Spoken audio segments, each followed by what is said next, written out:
Hello my dear friends, welcome to defence तैयारी। बच्चों, आज हम बात करेंगे एसिड डेरिवेटिव्स की। देखो, एसिड क्या होता है? एसिड होता है carbon double bond oxygen OH। ठीक है। अब हमने कहा कि एसिड के डेरिवेटिव बढ़ेंगे। यहाँ से क्या होगा कि ये OH जो है ये रिप्लेस हो जाएगा किसी भी न्यूक्लियोफाइल से। ठीक है, न्यूक्लियोफाइल से। और न्यूक्लियोफाइल आपके हो सकते हैं जैसे कि chlorine CH3COO negative, C2H5O negative, NH2 negative, etcetera. ये सभी मिलकर क्या बना देंगे? आपके यहाँ पे एसिड डेरिवेटिव बना देंगे। ठीक है। तो हमें एक छोटी सी बात समझ में आई, और वो बात क्या है कि हमारे पास है कोई एसिड। ठीक है, ये एसिड है और इस एसिड से OH नेगेटिव रिमूव होगा और यहाँ पे कोई भी एक न्यूक्लियोफाइल अटैच हो जाएगा और यहाँ से हमारे पास बन जाएगा एसिड डेरिवेटिव। ठीक है। देखो, ये जो हमारा ग्रुप है सिर्फ इतना RC डबल बॉन्ड O, ये मेरा असाइल ग्रुप है। कैसा ग्रुप है? Acyl group. ठीक है। और जो ये वाला है ये क्या है? मेरा एक न्यूक्लियोफाइल है। न्यूक्लियोफाइल मैंने आपको बता दिया क्या क्या होता है। अब चलिए बात करते हैं। जैसे कि मैंने कहा कि अगर मान लो मैंने यहाँ पे R की जगह CH3 लगा दिया। ठीक है, तो ये क्या बना? ये बना मेरा एसिटाइल ग्रुप। असाइल बोला था, एक CH3 लगा दिया तो ये क्या बन गया? एसिटाइल ग्रुप बन गया। ठीक है। अब देखते जाओ, अगर मैंने यहाँ पे ये कर दिया CH3 carbon double bond oxygen और इसके आगे लगा दिया OCOCH3, जो न्यूक्लियोफाइल है वो कुछ मैंने ये लगा दिया। या फिर मैं इसको ऐसे भी लिख सकता हूँ, और CH3CO होल ट्वाइस O। देख रहे हो? तो ये मेरा क्या बना? इसको क्या बोलेंगे? तो देखो, ये बना मेरा एसिटिक एनहाइड्राइड। Acetic anhydride. ठीक है। या फिर आप इसको बोल सकते हो इथेनोइक एनहाइड्राइड। कोई दिक्कत वाली बात नहीं है। इसके अलावा अगर आप मान लो यहाँ पे यूज़ करते हो CH3COCl। ठीक है, इस बार आपने क्लोरीन को अटैच कर दिया तो ये आपका क्या बन गया? Acetyl chloride. सही बात है। इसके अलावा अगर आप यूज़ कर लेते हो यहाँ पे देखो CH3CO और इसके साथ OC2H5 यूज़ कर लेते हो तो ये क्या बन गया आपका? Ethyl acetate. सही बात है। या फिर आप इसका नाम लिख सकते हो इथाइल इथेनोएट। दोनों ही नाम लिख सकते हो, आपकी इच्छा है। इसके अलावा अगर हमारे पास है CH3C double bond O NH2। ठीक है, तो इसका क्या नाम लिख सकते हो आप? एसेटामाइड। या फिर आप यहाँ पे दूसरा नाम लिख सकते हो, इसका क्या? इथेनामाइड। समझ में आती है बात? अब देखो, ऑब्वियस सी बात है, न्यूक्लियोफाइल यहाँ पे आकर अटैच हो रहा है तो इनकी जो कैरेक्टरिस्टिक रिएक्शंस होती हैं एसिड डेरिवेटिव्स की, वो क्या होती है? हमारी न्यूक्लियोफिलिक सब्स्टिट्यूशन रिएक्शंस होती है। ठीक है, न्यूक्लियोफिलिक सब्स्टिट्यूशन रिएक्शंस होती है, कैरेक्टरिस्टिक रिएक्शंस। लाइक हम एक मैकेनिज्म के थ्रू समझते हैं। ठीक है, मेरे पास है कोई भी एक ग्रुप है, देखो CH3 carbon double bond oxygen और Z। ये Z कोई भी आपका न्यूक्लियोफाइल अटैच हो गया। अच्छा, इसके ऊपर मान लो कोई न्यूक्लियोफाइल अटैक करता है, मान लो। ठीक है, तो न्यूक्लियोफाइल यहाँ पर आकर अटैक करेगा तो देखो क्या होगा? ये इस कार्बन के ऊपर अटैक करेगा और यहाँ के इलेक्ट्रॉन इधर शिफ्ट हो जाएंगे। तो अब क्या होने वाला है? अब होगा ये कि CH3 कार्बन यहाँ पे आके न्यूक्लियोफाइल अटैच हो गया इस कार्बन के साथ, यहाँ पे सिंगल बॉन्ड और इस ऑक्सीजन के पास नेगेटिव चार्ज आ गया। सही बात है। और यहाँ पे क्या है, आपका ये जेड ग्रुप है जो लीविंग ग्रुप होगा। अभी देखो कैसे लीविंग ग्रुप होगा ये जो अपने इलेक्ट्रॉन वापस से इधर दे देगा और यहाँ से ये बाहर निकल जाएगा। ठीक है, तो अब यहाँ पे क्या हुआ, यहाँ पे अल्टीमेटली ये हुआ कि CH3 carbon double bond oxygen और यहाँ पे आ गया एक न्यूक्लियोफाइल, और ये जो जेड था ये आपका लीविंग ग्रुप बन गया, जेड नेगेटिव। तो इस रिएक्शन में आप क्या देख रहे हो कि जेड आपका क्या है, एक लीविंग ग्रुप है। ठीक है, जेड ग्रुप क्या है, जेड आपका लीविंग ग्रुप है। और जनरली जो वीक बेसिस होते हैं ना, वीक बेस, वो बहुत अच्छे लिविंग ग्रुप होते हैं, आर गुड लिविंग ग्रुप्स। ठीक है, लिविंग ग्रुप्स, समझ में आती है बात। अब देखो चलो एक छोटा सा ऑर्डर लिख लेते हैं, that is reactivity order. Reactivity order, ठीक है, कौन सबसे ज़्यादा रिएक्टिव है? तो देखो सबसे ज़्यादा रिएक्टिव है ऐसे डेरिवेटिव्स में CH3 COCl, ठीक है, एसिटाइल क्लोराइड। देन उसके बाद CH3 COO COCH3 anhydride, CH3 COO C2H5 CH3 CO NH2 amide. ठीक है, तो ये हो गया आपका रिएक्टिविटी ऑर्डर जिसे आप ध्यान रखेंगे। अब चलिए वन बाय वन हम बात कर लेते हैं। सबसे पहले हम बात करेंगे यहाँ पे एसिटाइल क्लोराइड की। ठीक है, एसिटाइल क्लोराइड। देखो एसिटाइल क्लोराइड में क्या होता है कि हमारे पास जो एसिड होता है, अगर इस एसिड का OH रिप्लेस हो जाए बाय क्लोरीन तो हमारे पास क्या बन जाएगा, एसिटाइल क्लोराइड बन जाएगा। सही बात है। और वो एसिटाइल क्लोराइड का फॉर्मूला हमने लिखना आता है RC+CL, ऐसा कुछ हो जाए।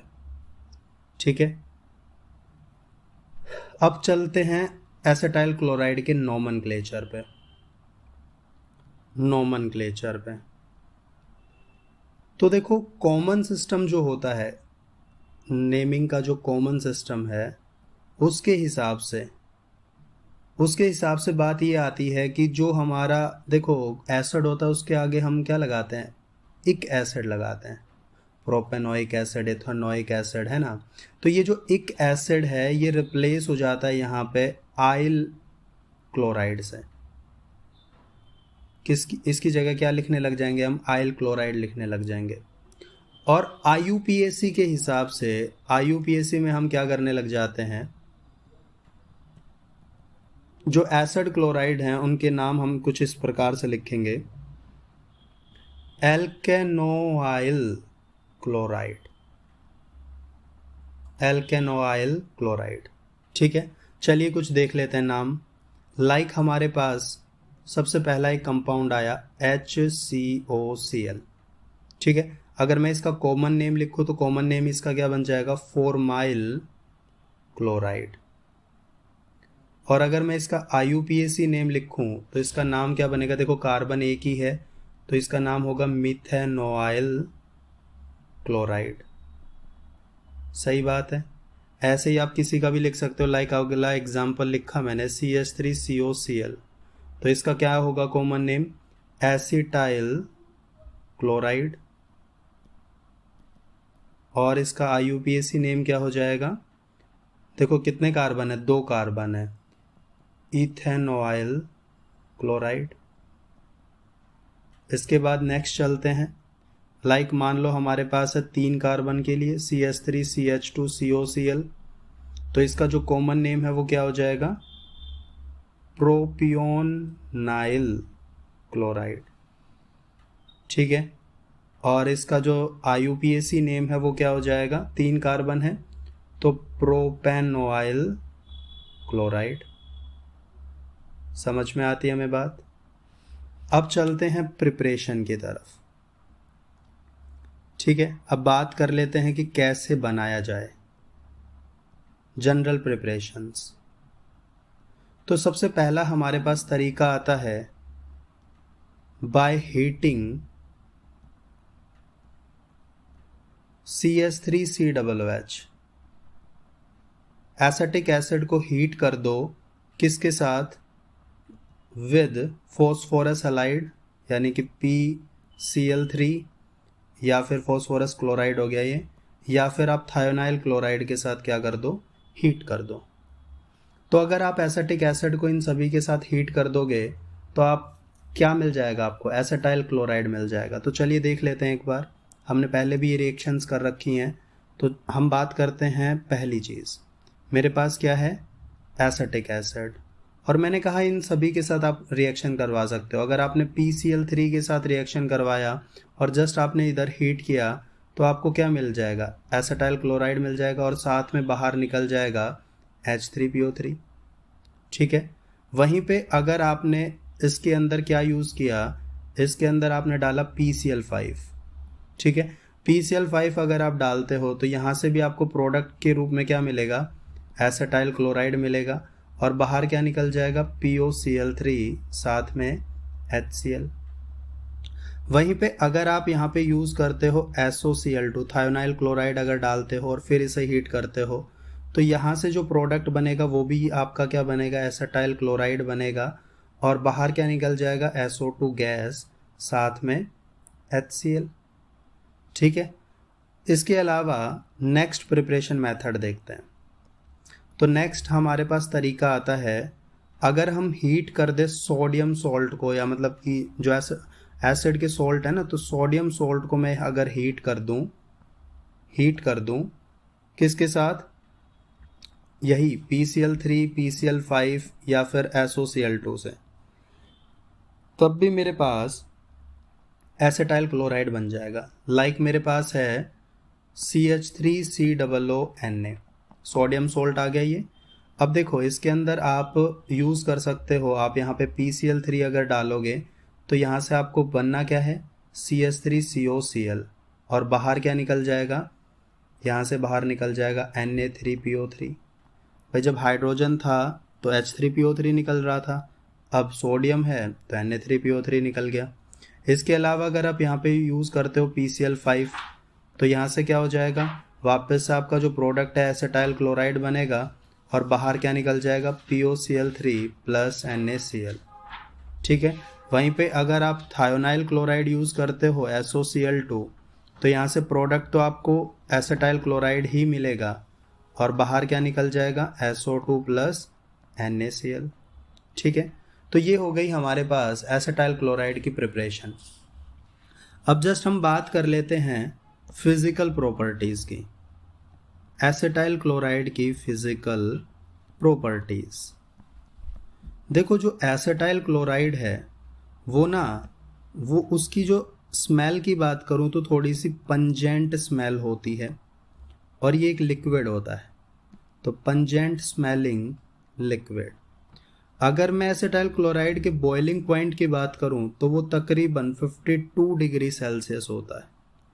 अगर मैं एसिटाइल क्लोराइड की सॉल्युबिलिटी की बात करूं तो ये सॉल्युबल होता है ऑर्गेनिक सॉल्वेंट्स में, ठीक है, लाइक बेंजीन्स वगैरह में।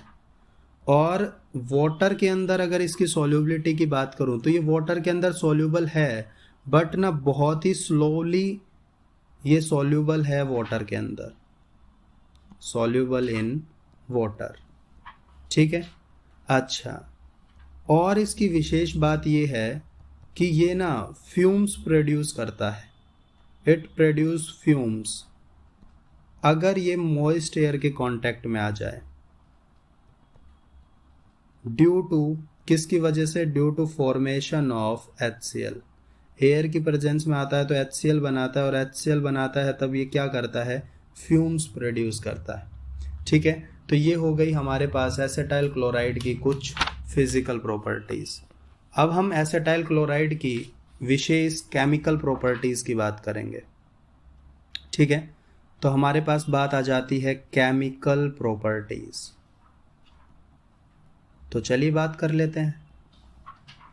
देखो केमिकल प्रॉपर्टीज़ में सबसे पहली प्रॉपर्टी आती है, सबसे पहली रिएक्शंस आती है हाइड्रोलिसिस करने की।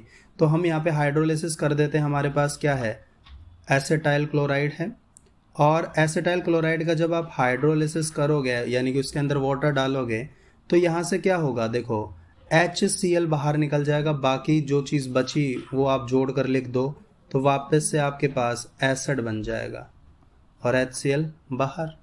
तो ये आपने क्या करवा दिया, हाइड्रोलिसिस। ठीक है, हाइड्रोलिसिस आपने करवा दिया। इसके अलावा अगर मैं इसकी रिएक्शन करवा दूं एक्टिव हाइड्रोजन कंटेनिंग कंपाउंड से, मतलब हम यहाँ पे बात कर रहे हैं एसिटाइलेशन से, एसिटाइलेशन करवाएंगे। तो चलिए करवा के देखते हैं।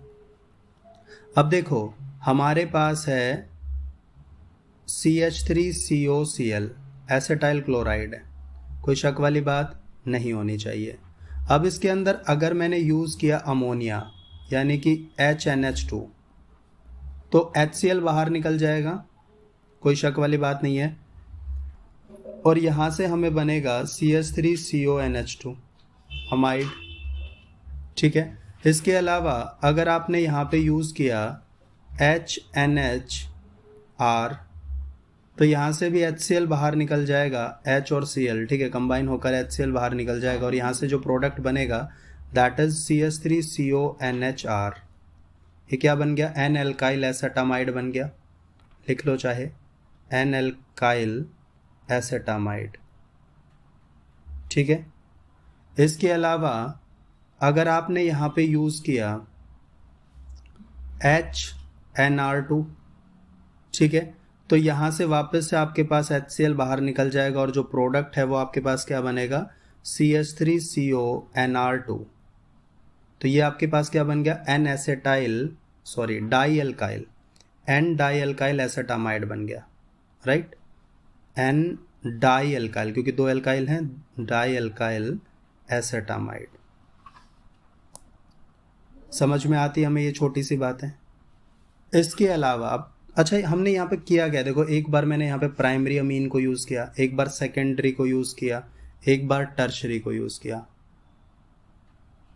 नहीं एक बार अमोनिया को यूज़ किया था, एक बार प्राइमरी अमीन को यूज़ किया और एक बार सेकेंडरी अमीन को यूज़ किया।